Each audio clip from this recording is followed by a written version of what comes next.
One of the true delights of Gravity Falls is watching Dipper and his maturing relationship with Pacifica. This is true from a romantic context. I do quite enjoy the two of them as a couple, but arguably more importantly, it's important because it demonstrates Dipper slowly, gradually realizing that he can be wrong, that he is not always right, and that a lot of times his preconceived notions about himself and the world are not correct. Dipper is the main character of the show, and we are allied with him. We want to find out the mysteries of Gravity Falls too. We want to know more about this world too. He is the lens through which we see the world, but as importantly, our perspective as a viewer is more closely aligned with Dipper than it is with any other character. But nonetheless, Dipper is wrong. He's wrong quite often. He's wrong about some things that are overt, such as his ideas about the author, many of which he comes up with, and many of which turn out to be wrong.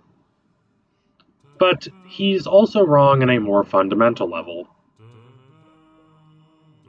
He wants to project the image of himself as being grown up, contrasted with Mabel's desire to cling to childhood as long as she can. Dipper fundamentally is mistaken. He is the intelligent, precocious kid who thinks that he's smarter than he actually is. That doesn't mean he's really stupid. He's not.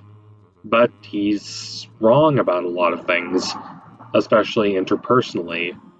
He has a tendency to make judgments of people and to be rather superficial, not to see people in the full depth of who they are.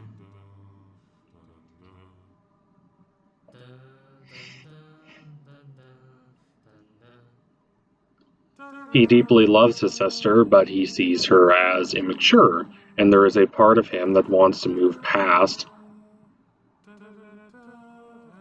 this deep closeness with his sister unto what he views as the more adult world.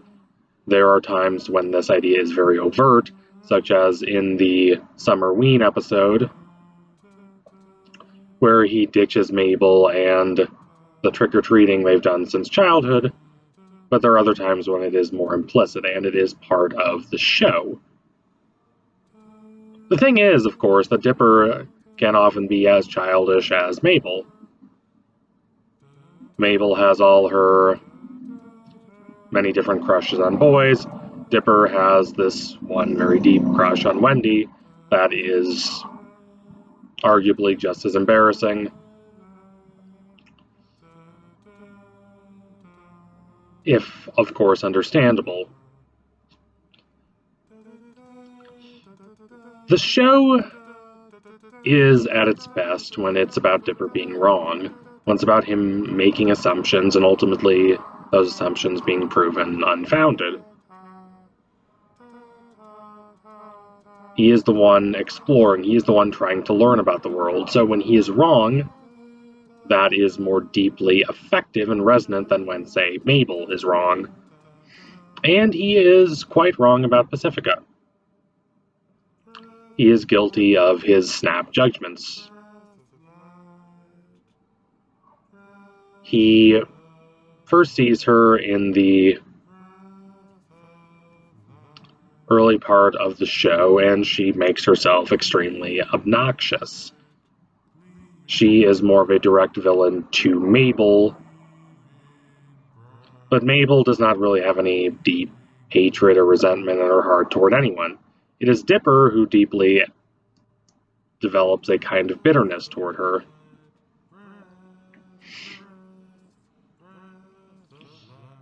This is made apparent in the Irrational Treasure episode 108, where they're having a kind of Territory Day celebration in Gravity Falls, and Pacifica makes fun of Mabel for being too silly, while constantly talking up herself as this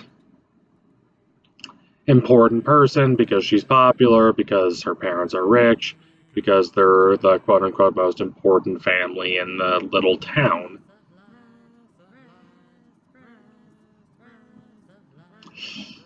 Mabel gradually learns to see her silliness as an asset instead of as a liability. That is the main journey of the episode for Mabel.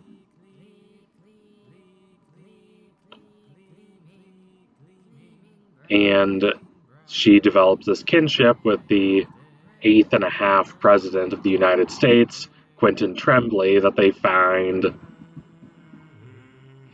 encased in peanut brittle because he is just that silly. And because Mabel wants to be a nice and good person, she does not want to take revenge on Pacifica, even though they discover that her family's claims to founding the town are not true. It was really Quentin Tremblay who founded the town. So, Dipper, however, does not accept that. He wants revenge on Pacifica. He wants to see her squirm. Because he thinks that she's never had to, that her life has been extremely easy. And so he takes true delight in revealing that her family is a fraud, that their claims are untrue. He enjoys getting that victory over her. And while there is some true catharsis to this,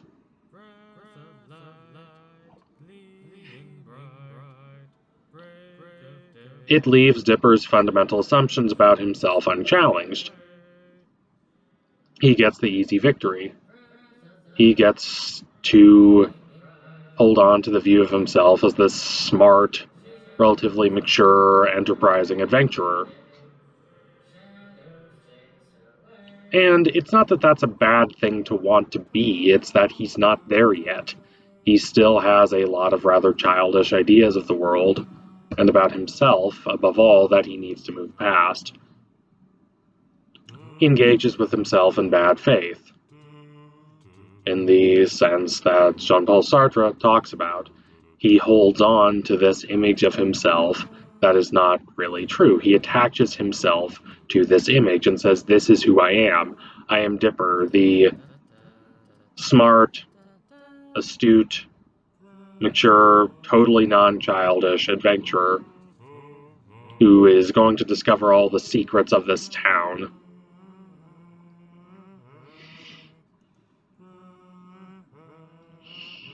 But ultimately, this is itself a rather childish, or at least adolescent, perception of himself. It does not take into account that, yes, he too is fallible. Yes, he too can get things wrong. The show actually emphasizes the danger of Dipper's position with Ford, who is an admirable person in a lot of ways, and Dipper certainly admires him, but is also an isolated, often petty person who has severed himself from his relationship with the person who cared the most about him, his brother, and thus is alone. Dipper, if he is going to be better than Ford, and he does end up being a little better than Ford in a lot of ways, needs to understand that he can be wrong about things, and that that's okay.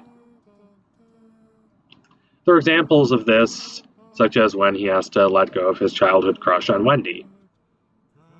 She's not mad that he likes her. She doesn't make fun of him. She actually is a bit flattered. But at the same time, they can't be together. He kind of knows that, even if he didn't admit it. And also, he's not exactly subtle. Certainly not as subtle as he thinks he is. And so that's a disappointment. That's a time he realizes he is wrong, and that disappointment ultimately allows him to grow and to actually mature and to actually get closer to becoming that wise, industrious adventurer he likes to project the image of himself as.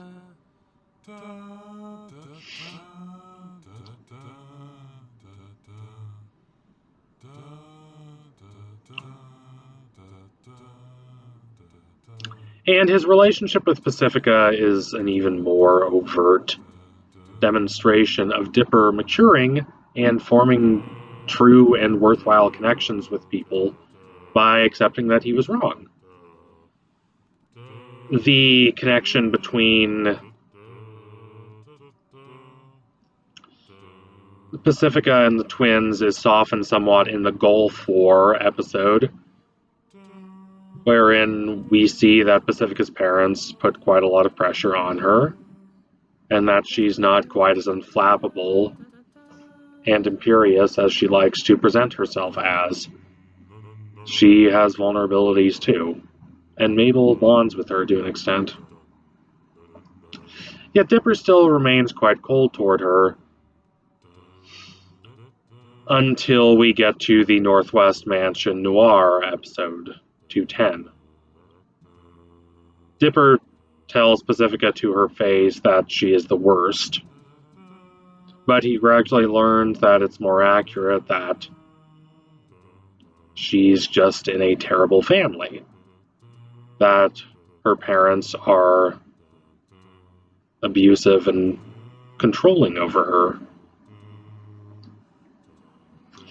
They force her to play the role of this sneering, snotty heir to them, to uphold their family prestige and their family mystique, much of which is built on lies and deception going all the way back to the 1800s. We know this because it's what was talked about in the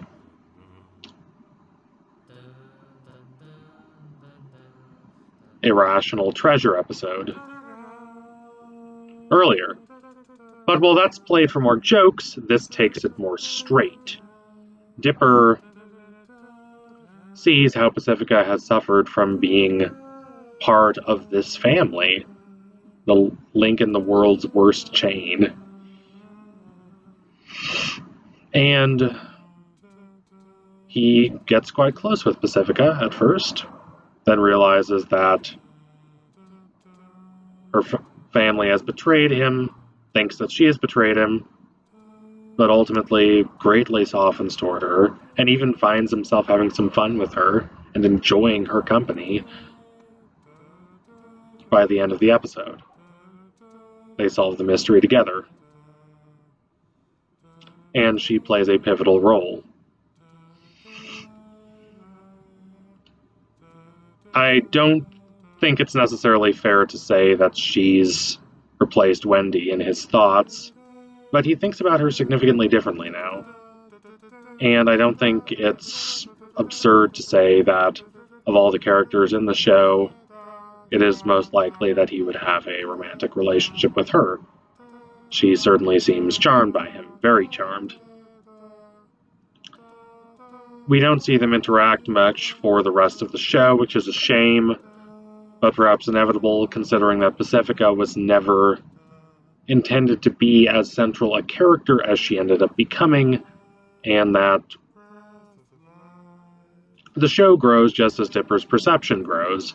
It grows out of a lot of these simple, workable archetypes about people and transforms these molds of character types into actual human beings. But we do see Pacifica a few small times near the end. In Dipper's goodbye card, she seems very friendly and even signs with a little heart. That does not necessarily mean that she likes him, but it's a sign in that direction. And later on, we see in Dipper's full journals that he seems to have developed a little bit of a crush on her. He talks about his experiences with her and says a bit more than he wants to admit, even to himself in his private journal. Now, that does not mean these two are necessarily going to be together. It's possible, if Dipper ever comes back to Gravity Falls, that they could certainly see each other again and have a warm, tender relationship. But even if that doesn't happen, The gradual evolution and transformation of Dipper and Pacifica's relationship is evidence to what the show emphasizes constantly, which is Dipper's growth through realizing that he's not quite as smart as he thought he was, that he can be wrong about a lot of things, that there is more to know about the world than what can be simply